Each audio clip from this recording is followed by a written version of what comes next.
Hello and welcome to another video on the channel. Now today's kind of a bit of a special video because tomorrow will actually mark the 1 year that I've actually been in Korea and been in Seoul especially.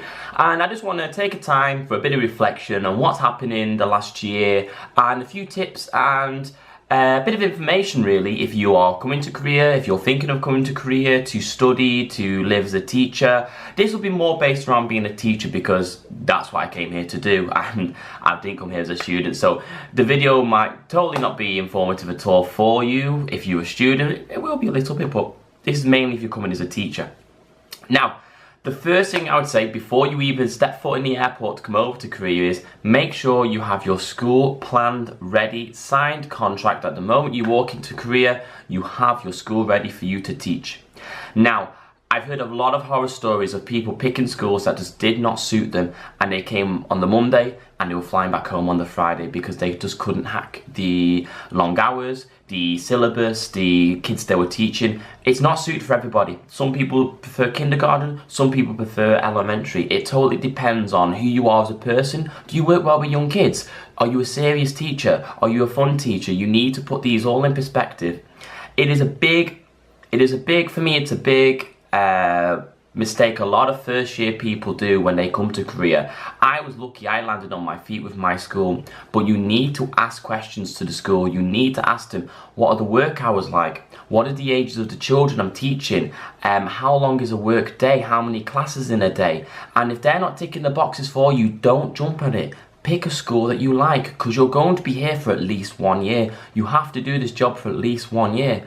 So pick a school that you need to ask as well, what's the turnover of your staff? Like, how many years do the teachers stay here for? So if you have a lot of teachers in the school and they've been there for like 3-4 years, clearly it's a working school and it's a good school. But if they need to hire new members of staff every single year, they have new teachers coming in, roll out, it's a conveyor belt. And the school will not care about you and they will not care about your situation that you're in if you do come into problems.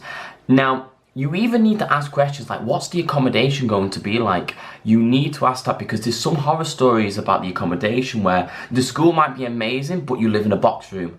Is that something you really like to do? Maybe you're a minimalist, maybe that's what you like. But with myself, I landed on my feet. I live about a 10-minute walk away from the school, so I live in a bigger apartment rather than just a small one. It's about a 15-minute walk to the station, which I totally don't mind. As I said again, my apartment is a big apartment and I enjoy the space and it lets me have a lot of time to put my washing out, to play games, my PlayStation games, and like Twister. But you've got to find a school that accommodates you. Now, the next thing, okay, you found your school, you found your accommodation, you're on your way to Korea. Stop. Make sure you have enough money brought over to Korea with you, because until you get your ARC card, which basically is your visa to allow you to work in Korea, you will not be paid. And that visa card takes around about 4 weeks to get from the moment you step foot in Korea and you go to the immigration office. Make sure you have money so that you can last about 6-7 weeks until you get paid again. It was a bit of an error that I did when I came here. I had to go into the UK bank account quite a lot during the end of the time.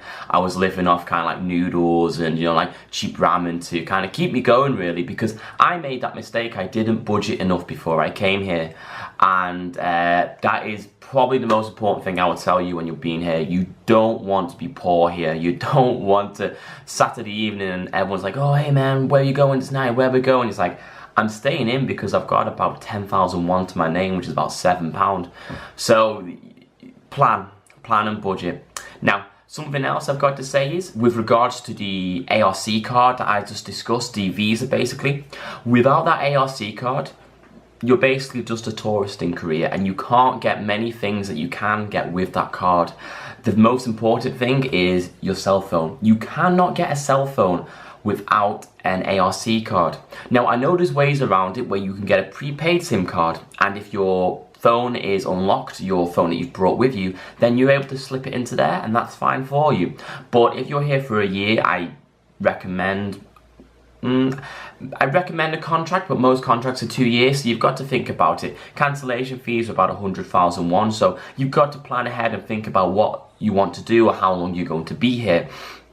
Now, the other thing is your Wi-Fi. You can't get Wi-Fi once again, without your ARC card. So what I did, my alternative, waiting for the Wi-Fi, I went to the airport and I bought a pocket Wi-Fi. The Wi-Fis they sell to tourists so they can constantly be connected and constantly have coverage everywhere they go. It cost me around about £100 for the 4 weeks to have it there, but you know, not many people would do it. Some people would. I say it was good for me. I'm glad I did it. It gave me coverage for 4 weeks, so I was happy about that. Now, what I would say though is Korea is a very, very well connected country with regards to Wi-Fi. You can go into 7-Elevens, you can go into any cafe chain, you can go into most public areas, you can go into subways. They have Wi-Fi and it's accessible to the public. Your school will have Wi-Fi for you. This is just something Korea is really good at. They're good at connecting people together with the Wi-Fi. The connectivity is very good here. So you've arrived in Korea, you've got your accommodation, you've got your Wi-Fi sorted. Now this is 4 weeks later. The next thing I would say is try and learn a little bit of Korean. Now I'm not saying like learn all the verbs and learn all the pronunciations to a T. I'm terrible at Korean. I'm really bad at Korean. Probably should be better for being here for 1 year. But my broken Korean gets me by. Now if you're living in around about Itaewon area or near the army bases or near Hongdae or Gangnam or Jamsil area, like central Seoul areas, English is mostly spoken by most people in stores and in restaurants. Unless you go somewhere really authentically Korean, you're going to be fine. But for your taxi drivers, for the times you do venture out into somewhere that isn't typically touristy, you will need a little bit of Korean for them to understand what you're saying. So simple things, simple numbers, the odd food in Korean, that's all I really know. How to say good, how to say bad, you know, simple things that I know. I don't know much, but there's a few things that I know. Now, the next thing I would say is don't just go to them central areas every weekend and every time you've got a bit of free time. Don't just spend all your weekends in Itaewon or in Hongdae or in Gangnam. Go out and explore these beautiful places around Korea. You can have evenings out with friends. You can go and explore palaces. Haewon, for an example. I live near Haewon, which is a student area that a lot of tourists will go to. Brilliant area, very diverse, full of bars, full of coffee houses. It's a really, really great, nice vibing area. There's a lot of art being performed, a lot of music.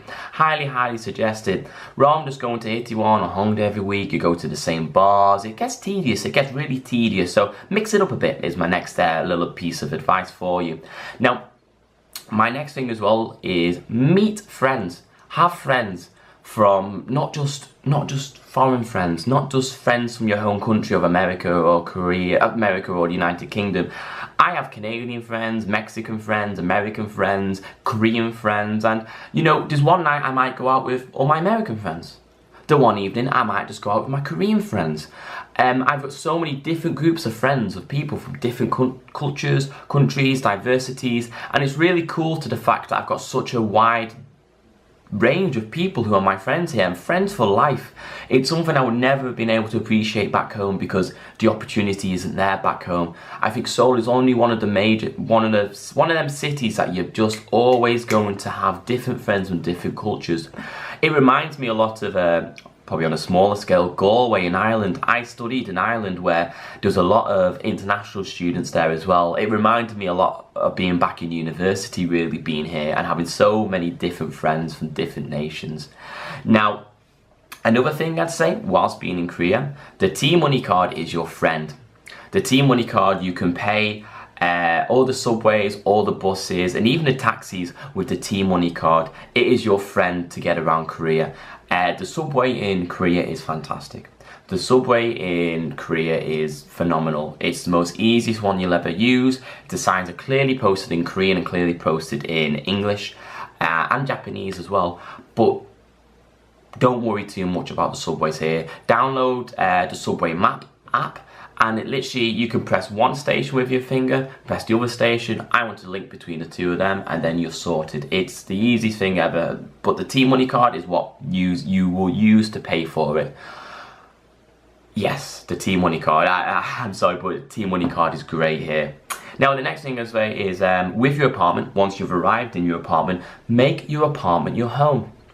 You need to make your apartment your home because you're going to live here for a year. You need to treat it as your own apartment. So I've got decorations on the wall. I've got, you know, different things really. As I went blank there, but I got the wall redecorated. I got a new fridge put in. I got myself a PlayStation 4. I got things that make yourself feel at home, and it's like you're not just in someone's apartment renting it out for a year. You are living in your own home. Now, the last 2 points were kind of simultaneous together. The first one is plan trips. Go away. When you have vacation time in Korea, you don't get a lot of vacation time. It needs to be made aware of. You might be lucky and land on your feet and do, but especially if you work in a Hagwon, you're not going to have as much vacation time as you'd like. When you do have that vacation time though, plan somewhere to go. You are 2 hours away from Japan. You are 4 hours away from Cambodia, Vietnam, 5 hours away from Thailand. These are areas that people spend thousands and thousands and thousands of pounds to go to see it for 2 weeks. You could go for less than $200 if you plan it correctly. It's such a... With me, I didn't leave Korea until April. It was nearly 9 months before I planned my first trip to Japan. And when I went to Japan, I just thought, what an idiot. What an idiot I am. I had so many chances and opportunities to go on vacation, but stayed in Korea and didn't do anything. So I've already got 2 trips lined up already. I'll be going to Japan in July, and then hopefully Christmas time I'll be going to Vietnam for a couple of days. So we'll play it by ear, we'll see. Maybe I'll do a film on Osaka and Vietnam. I booked Osaka, I've not booked Vietnam though. But that's my next tip for you. Plan to go away. You're in Asia. You need to plan around Asia. You need to use your geography to your advantage. You're in the middle of Asia. You won't get this opportunity back home. And the last thing I've got to say is just have fun. Don't let work overstress you. Don't let work be too much for you, because it can be hard here, especially with the language barrier of your co-teachers maybe at times. Especially the fact that, you know, it's long working hours and the parents can be a little bit frustrating at times, to say the least. Just have fun. Remember what you came here for. There's a reason why you came here. Remember that reason and you'll have a lot of fun. So I'll sign out this video now, guys. I hope it's given you a little bit of an insight of what it's like to live in Korea and what it's like to basically fit into Korean culture and enjoy yourself. So this is Michael, BMR Korea. Please like, subscribe, share the video if you like, and I'll talk to you a little later on.